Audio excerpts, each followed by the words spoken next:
you know, really, I was like, wow. I'm like, it's really like, I wish I could have that moment back because I think that I I took a millisecond for myself, and you can't do that. But I feel like I did take like just a quarter second to just be like, wow. I was like, wow. I'm like, and you can't do that. You can't do that.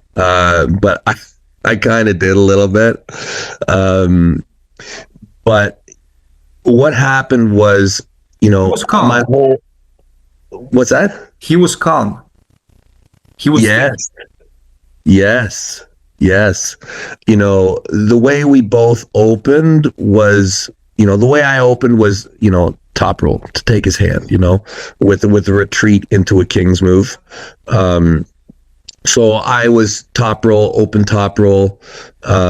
He was more of a containment, that first set from a high spot. And I was able to find his wrist enough that was able to kind of freeze him up a little bit.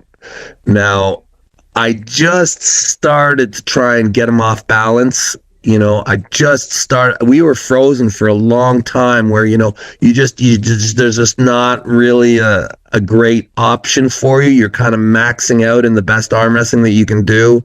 And there's not really a lot of space to move. But after, I think it was around 10 or 15 seconds, probably, I started to open with offensive development.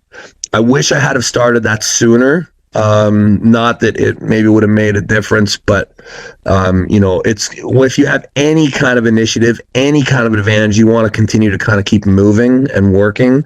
And I was a bit more frozen than I would have liked, but it's a lot to think about.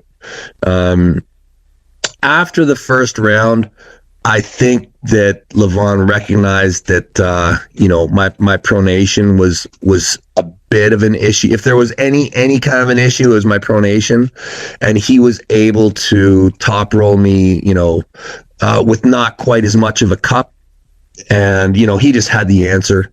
I tell everyone, Levan is just an incredible champion.